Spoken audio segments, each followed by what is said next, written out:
Hey guys, today I'm filming part 2 of my Q&A. Part 1 was all makeup questions. I will have that linked up here in that video. There is a giveaway as well, so make sure you guys check that out. So today I'm going to try to answer all of the questions about YouTube, definitely, and hopefully all the questions about my husband Justin as well. I'm going to try not to ramble so much because this will definitely be a 3-part video. The third part is going to be on grad school and then other personal questions you guys asked me. So 3 parts, hopefully not 4, but these will probably be longer videos. But I will have all the questions copy and pasted into the description box for you guys so you kind of know what I will be talking about in this video. So starting with the YouTube questions, the first one says, how do you feel your makeup style or preferences have evolved since starting your channel? And I have talked about this a couple times, but when I first went into makeup, I was all colorful shadows, like all color all day. I thought brown was an ugly eyeshadow color. I never wanted to wear it. I didn't want to use blending colors because I thought it would make my shadow look too subtle, and I wanted it to be very bold and intense. So luckily, through these years, I've watched more YouTube videos to learn how to apply my makeup products to look flattering. My first question says, how do you feel your makeup style or preferences have evolved since starting your channel? And I think luckily my ability of applying makeup to look decent instead of crazy has evolved. If you guys see some of my first videos, my eyebrows are disgusting and my eyeshadow looks so awful. I had no idea how to apply eyeshadow for my eye shape, and I was all about really bold, blocky eyeshadow. I did not use a transition color because I thought it was going to make my shadow too subtle, and I wanted it to be very bold. I also used to wear really colorful makeup every single day, and I look back on that and like, I'm sure I looked a mess, but also that was so fun. And I definitely have changed in that way where I love neutrals. I literally used to think brown was a hideous eyeshadow color and like, why would someone ever use that? It's so boring. And now I love a good warm brown. I love my warm neutrals so much. I really like the way that they look on my skin tone, my hair color, my eye color. I really love warm neutrals, but I do still love color.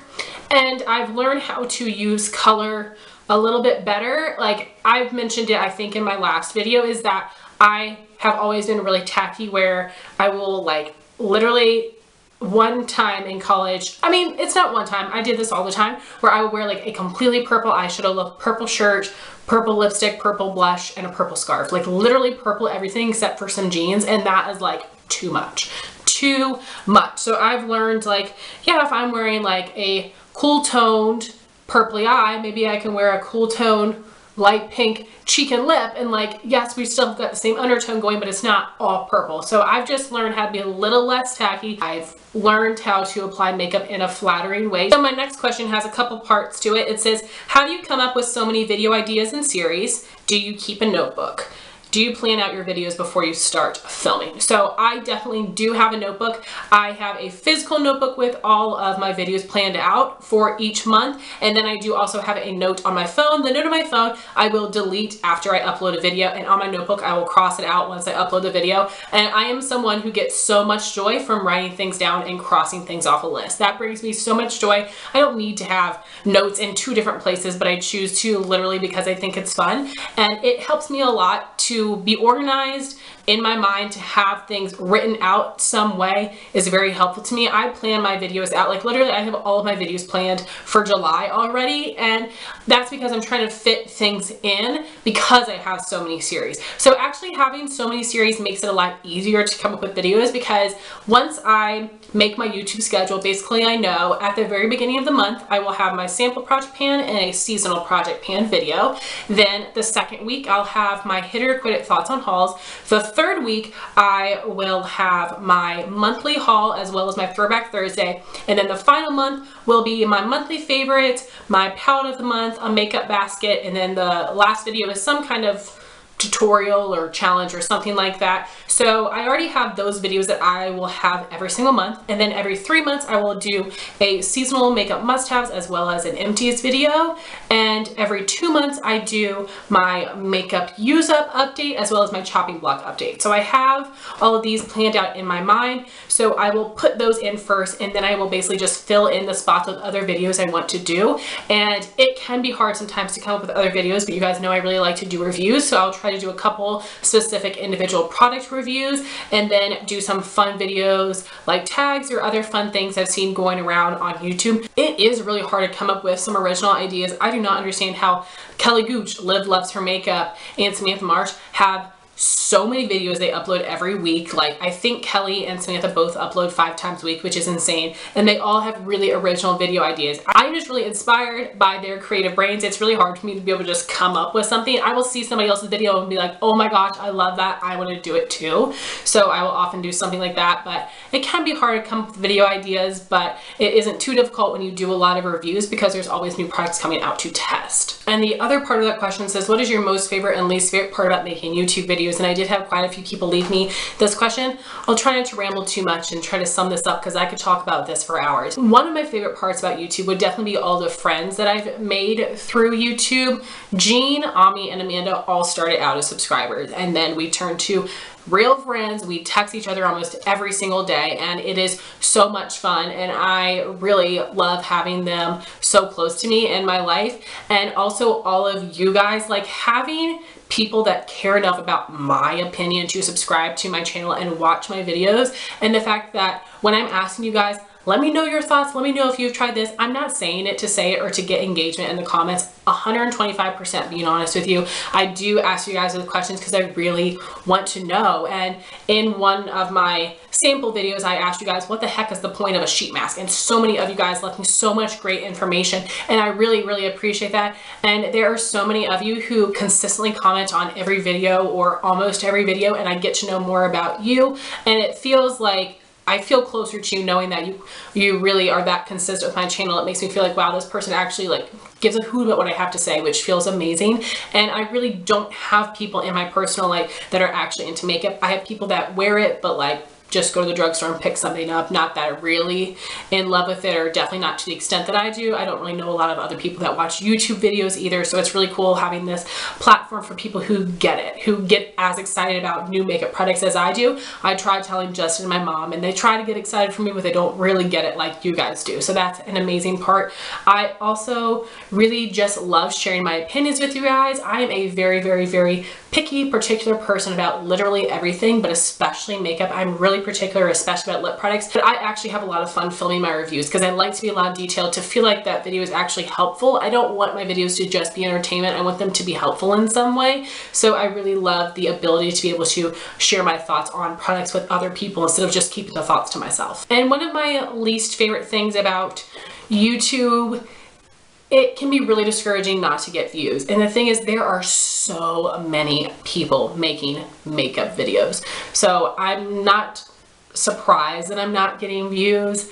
And I know a lot of people have been talking recently about like YouTube's messing up and our videos aren't showing up in subscription boxes. I don't know if that's true. I wanted to say it's not true for everyone because I don't feel like I've been unsubscribed from anybody. I feel like in my subscription box, I've seen everyone, but also I watch almost every video in my subscription box. So I stay up to date and current on people's channels. So I don't know if that makes YouTube show the videos to me more. I don't know how it works. And I want to say it's not true, but I have noticed over this past month in particular that I've gotten a lot less views than usual. And I was thinking, okay, people are like, Heather, you're boring, you're doing the same old stuff, like you're not interesting enough, I unsubscribe, which is very possible. And I know my channel maybe feels a little bit stale, the fact that like I've been doing my thoughts on hauls for like what, I'm up to like 40 updates or something. So I've been doing it for a very long time, and maybe people are just bored of it. So I don't know. I think that's very possible as well, but it can be a little discouraging.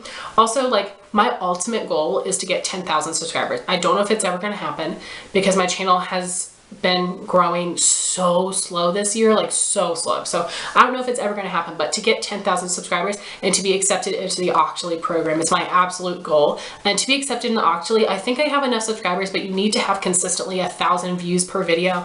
And I get usually around 500 views a video, except for my Project Pans. Usually they'll hit 1,000. And I've noticed that with other Project Pan channels is that they might have less subscribers than I do, but they're accepted for Octoly because they have a really engaged audience who watches all of their videos, which I think is awesome. And sometimes, you know, to be honest and admit this, I do get a little jealous of like, oh gosh, I'm excited for them, but I wish that was also me. I wish that I was also getting accepted to Octoly, because what is awesome about Octoly is you can request the items that you want to receive for free for PR. And instead of getting things that you might not like or you might not have cared to try, you get to actually choose a thing you want to test, and then the brand will either say yes or no about whether they want to send items to you, which I think is awesome. So, you know, those are my 2 YouTube goals: to hit 10,000 subscribers and to be accepted into Octoly. Don't know if they're attainable, but I hope so. But it can be very discouraging not to get views, and it can make me in particular wonder, like, you know, am I not pretty enough? Am I not interesting enough? Or my videos just boring and I'm just boring? So it can be a little bit of that, but overall I think YouTube is really positive. My next question says, how long have you been on YouTube? I believe it was like May 2011, and I'm very mad at myself because I deleted all of my old videos that were on a webcam. My very first video is when I had gotten my camera for Christmas, and I deleted all the other ones, and I'm very mad at myself for doing that because I had tons and tons and tons of videos that I had filmed in a webcam. So that's a shame that I deleted all of those. I definitely regret it, but it was May 2011 when I started my channel, which also makes me feel discouraged. Like, wow, you've been on YouTube this long and you still only have that many subscribers. But my channel has definitely improved since then. My makeup skills have improved since then. The way I review products, the way I evaluate makeup has changed a lot since then. So I don't want to get too down about that, but that also is a part of it. Like, wow, you've been on YouTube this long and this is the amount of success that you've gotten. The next question says, your reviews are so thorough and perfect. How do you normally test each product and decide on your feelings over it? Do you write notes or do you half-face test by yourself, etc., behind the scenes? Well, first off, thank you very much. I love whenever you guys leave me a comment on a review of like, whoa, this was really detailed. Whoa, this was really thorough and helpful. Like, that makes me so happy because that is my ultimate goal with my reviews. It infuriates me when someone says, this is a pretty pink lipstick. It has like a shiny, shimmery, matte satin finish. It's like, are you kidding? You literally just said everything. Which one is it? And like, there's not one shade of pink. So things like that freaking drive me crazy. And I know some people have a harder time describing things than other people. It can be very difficult describing colors. I totally get that. But like, sometimes when I watch a review, I'm just like, what? So I want my reviews to be as thorough as possible. I have a note on my phone of like when I'm testing out a liquid lipstick or some kind of lip product, here are all the things I want to touch on, the things that I think fully encompass all of my thoughts on a liquid lip and maybe all of the questions someone might have about a product. So that's what I try to do with those. Also with my palette of the month, I have a specific format of all these things I want to touch on so I can give a full encompassed review. And I think I've come down to a pretty good science with those kind of things. And then I do my first impression of follow-up on foundation to try to give you guys a full test of that and share my full thoughts on those products as well. And I think it's just from being a viewer, and I am still a viewer. I watch and am subscribed to so many channels. I watch other videos and I say, ooh, I love that they said this. Ooh, I like this. Oh man, I wish they talked more about this. So that really helped me shape the way that I review my products. My next question says, what are some of your biggest pet peeves in the beauty community? And I love the community as a whole, but some of my biggest pet peeves are the fact of like how much everyone is scared to be negative on their channel and to give a negative review or to not be so happy and peppy and bubbly all the time, because for me that's not real life. Like, I am more of like Stephanie Nicole, like monotone, like chill, laid back kind of person. I'm not overly like smiling, goofy all the time, so that's just not me. And if I don't like a product, I'm gonna be genuine with telling you I don't like it. I also tend to hold back a bit in my videos because I'm afraid of coming off as too negative, because I, believe it or not, am a very dramatic person, especially in my language. Like, literally everything I call it disgusting, when that to some people is like a really extreme word, but I'm just like disgusting, like about things all the time. And I don't want to be like that in reviews and people being like, oh my gosh, is it really that bad? Because I'm being dramatic, but it is annoying to me how people are so afraid of negativity. And also I feel like when bigger YouTubers like F up, they're just like, oh, I don't need any negativity on my channel. And it's like, no, people are trying to confront you for something that you did that was wrong. Although people go about things the wrong way all the time and are way too personal and extreme with some of their comments. But I feel like people, that is a cop-out for them, being like, I only want positivity on my channel, keep the negativity away. And like, I get it, but at the same time, like, it's a part of life. My next comment says, I noticed you have favorited a Shane Dawson video. What are your favorite bigger YouTubers that aren't in the panning community? So yes, I recently subscribed to Shane Dawson. I watched his videos a long time ago, and then I haven't watched him honestly for years. And then the video that he had done in collaboration with Bunny from Graveyard Girl, I love that series so much. I decided to start watching some of his other videos, and I absolutely fell in love with Shane Dawson because he has that self-deprecating humor, which I personally love. I know it's not for everyone, but I love it. I do it all the time. I think it's really funny, and I love all of his friends. I think Garrett is absolutely hilarious, and Ryland and Morgan and Andrew. I love his whole squad, and his videos are so fantastic. And it's literally, I only watch beauty YouTubers except for Shane Dawson. I watch Miranda Sings, and I do love Colleen. I love Miranda's videos. I wish they were a little bit longer, and I always think her collab videos are so much better, and she just really feeds off another person so much, and it's hilarious. The videos she does by herself are funny, but her collab videos with other YouTubers are always absolutely hysterical. And the other channel I watch would be the Fine Brothers. I love their kids react, teens react, elders react, and their different challenges, like let's see if teens know music from the 80s. I love doing them to see if I know the answers. I just think their channel is fantastic, and they upload so many videos. So those are the 3 channels I watch that aren't makeup related. My next question says, how do you start a channel? And this is a pretty big question. A lot of people say things like be yourself, because people can tell if you're being a phony Joni, and I agree. I definitely think that is true. Also, even though people say it's not true, I think having some kind of decent lighting and camera is important. Now, iPhones actually have really good quality. One of my YouTube friends had been filming on an iPhone for such a long time, and then she got a new camera and mentioned it, and I was like, what? I had zero idea because the quality was so fantastic. And if you are fortunate enough to be able to get natural lighting, highly recommend it. I filmed with natural lighting before I moved to this new apartment, and now I literally film in the bathroom. I am sitting in the bathroom with all my filming equipment. I got my umbrella lights up here. I will have the link for my umbrella lights in the description box. I bought them off Amazon. They were pretty affordable. I actually got them for Christmas, and they work really well. There is a lot more expensive lighting out there, but this works good enough for me. My camera is a Nikon digital camera. It isn't even something actually made for filming videos, but it works really well for me. It films in HD. That will be linked down below as well. So you don't need anything super expensive, but having good lighting and decent camera quality will really make a difference if people choose to click on your videos and to continue watching them. I also would say be realistic about what your views might be at the beginning. It is really hard to have people watch your video because there are so many people that make beauty videos. So until people start recommending your channel.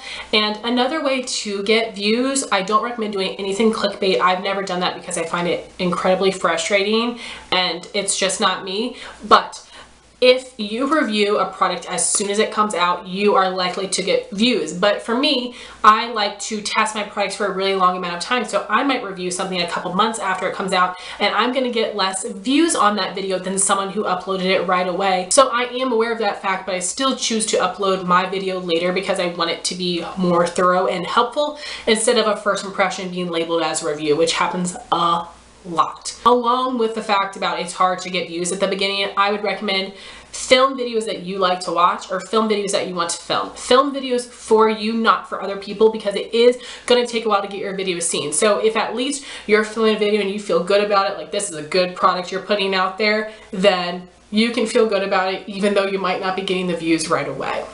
If you guys have any more questions about that, let me know in the comments. I just honestly can't think of anything else right now, so those are like the basic things I have to say. My next question says, do you ever receive hateful comments, and if you do, how do you handle them?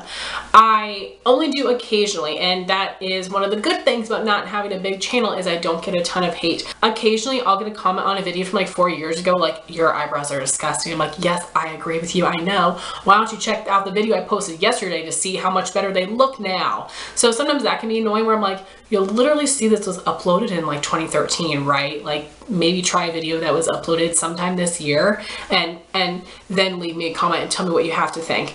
And I am someone that does not take constructive criticism well, which is a shame, but it's just a fact about me. I take things really personally. I get really pissed off. So when I see those comments, it really, really frustrates me. I do not respond back. I just delete them. And I do get constructive criticism, and I will always leave those comments. I'll respond back. But if someone is just being a turd, I delete it. So I will keep myself from responding back. And I'm someone that will like ruminate on things like that and just get not hurt, but I'll get really pissed off. My next question says, would you ever do a live stream? And yes, I would. It makes me a little bit nervous that I can't edit it, but people know that's what a live stream is. I'll probably fumble over my words a bit, but I think that'd be fun. But I'm not sure what a good topic would be for a live stream. Is that something that you guys would actually watch if I did one? I'll leave a little poll up here. Would you guys watch a live stream if I did it? And my last question says, who is your all-time favorite underrated YouTuber to watch? And this is a very difficult question. I definitely need to do a whole video on my favorite YouTubers. So of course, my friends, Amanda Alexander and Ami from AM Beauty Life, I think both of them have very underrated channels. And there are so many project painters I watch that I absolutely love. I'm going to do a whole video on my favorite project painting channels. And honestly, I don't want to mention any because I'll be leaving some out, but I have so many. And I believe this question was left by Courtney K. Courtney K is one of my favorite project painters though, because she works through products so well, especially eyeshadows. It is amazing to me how quickly she can use up an eyeshadow. So I'll do a whole video on that. I'm sorry for not fully answering the question, but I definitely have to shout out my YouTube besties, Ami from AM Beauty Life and Amanda Alexander. I will have their channels linked down below. Please go check them out and subscribe to their channel for some amazing content. So those are all the YouTube questions. Yes, now on to the questions about my husband and my marriage. So if you do not know, I've said his name here and there, but my husband's name is Justin. And this says, how did you know that he was the one? This might be another question later on. I don't really have them in order. And Justin and I met in college. We both went to the same undergrad for our freshman year, and then we went to separate colleges, but we met at college, and he actually had a crush on my friend, and then a group of us started hanging out, and then he started to like me. And there was a long period of time where I made it very clear to him he was just my friend. I didn't like him that way. And honestly, there was one day where I was like, wow, I kind of want to kiss him. And I was like, why would you want to kiss your friend? And then I was like, wow, I actually like him like that, because Justin was seriously like perfect from the beginning. He was such a gentleman, so thoughtful and caring. His family is very important to him. He's a Christian, all these things that are very important to me. And I loved having him as a friend, but I just didn't like him in that way. And then literally all of a sudden, one day I was like, wow, I think I want to kiss him. And I was like, oh, I guess I do like him like that. And then we started dating, and now we're married. So my next question says, how did you meet? How does he feel about your YouTube, and what does he do? So I just told you how we met. It was at college. How he feels about my YouTube. I had a ton of people ask me this question. Justin is extremely supportive. He thinks it's really cool, that it's something that I really enjoy, that I think is fun. And he gets excited for me about my views and about my subscribers. So he's super supportive. He also tells a ton of people about my channel, which makes me embarrassed. I'm like, no, I don't want people in our real life to watch my videos, but he tells girls at his work and at the gym, like, all the time about my channel. So he is incredibly supportive, which I think is fantastic. And what he does, so Justin's degree is in finance with a minor in sports management, and he works in the finance world as accounts payable and accounts receivable. I don't know what that means, but that is what he does. It's a very important job, and he really enjoys it. My next question says, was Justin in school at the same time you were, and what was he studying? And yes, Justin and I both started our freshman year of college in fall of 2010, and he was studying sports management and finance there. He wanted to be a sports agent, and I think he would still love to do that, but he wanted to be more educated about how to help the athletes with their finances. So I'm sure that would still be something fun he would love to do, but I'm sure it's harder to get into, so he's doing finance right now, but that is what he was studying. My next question says, when did you meet your husband and get married? And I told you how we met, but I want to give you more of like a rundown of our relationship. So as I said, we met freshman year of college, and we did not start dating until February 2011, and we had talked about it, but we decided not to because we were going to be going to different colleges the next year. But then we thought about it more and said, screw it, let's try a long distance relationship. Neither one of us us had done that before. Also, we're freaking fresh out of high school, so neither of us had done a long distance relationship. We didn't really have high hopes about it, but we just said, let's see how it goes. So we went to different colleges and we were long distance throughout the rest of college, and then both of us lived at home for 2 years and worked to save up money, and then we moved in, got married, and I started grad school all at the same time. I got married on October 15th, 2016, so we did date for several years before we decided to get married, and we also lived apart for several years, and that was all because we were just being smart financially. It was a lot more financially smart for us to both live at home for a couple of years, save up some money before we moved into a place together, and that was the best decision ever. So the reason our long distance relationship worked for us is because neither of us are a very needy person that has to physically be around our partner all the time, and we saw each other every couple months whenever there was a break in school mostly, and we made it work by communicating as much as we can by the phone, and that worked well for us. What does your husband think of your love of makeup? My love of makeup, he actually doesn't mind it at all, and you guys know how many blushes I have and eyeshadow palettes and lip products and ColourPop Super Shock shadows, and he totally supports it. He gets me makeup for gifts for Christmas. He knows it's my thing. Justin totally supports it. Now, I'm sure he doesn't think I need as much as I do, but he's never said, ooh, wow, do you really need another nude lipstick? My next question says, what is the best and worst part of being married? How much different was your life before marriage compared to after marriage? So the biggest difference didn't come from being single to getting married. It was really like from living apart to living together was the biggest difference for me. And I am someone that is, as I said already, very particular, very picky about things, especially my belongings, where everything goes. I'm very, very particular about that. And Justin is much more laid back. So there are a lot of things that he has learned, like don't squeeze the toothpaste in the middle of the tube, push it all the way to the top. So he's learned that, very good. When you put dishes in the sink, you don't have to wash them. Put some water in them and just leave them there so they don't get all dry and crusty. He's learned that and it works really well. So there are little things that I'm like, stop doing this, and then he'll stop and we're fine. And there are a lot of things that I do that get on his nerves as well. The worst parts of marriage, I am someone that is a very selfish person. That is one of the worst things about me, is that I do think about myself first. So that has been an adjustment and is still something that can be a little frustrating, is because like my immediate reaction is thinking about me instead of thinking about we. And my last question says, what is the most stressful part about marriage? And I'm very fortunate that I am not stressed. And I think that has to do with the person that I married. Justin is extremely responsible. He is not a last minute person. He is always a future oriented person. He's always thinking ahead. He is very financially responsible. So because of the way that he is, I feel extremely secure in our relationship and our marriage, about our life. I am as someone that is naturally worried about everything. He does not get that worried because he makes things happen, and I just sit in a corner scared to death over him. But he is all about that action, which is exactly what I need. I need somebody like him. If I had someone who was as freaking nervous as me, we would never get anything accomplished and just be scared to death to leave our house. Like, being dramatic, but I really do like get nervous about everything. I'm afraid of everything, and he's not. And because of the way that he is, it makes our marriage and our life not that stressful. So I'm very, very fortunate in that way. So guys, those are all the questions I'll be answering today. All of my questions I received about YouTube and about Justin.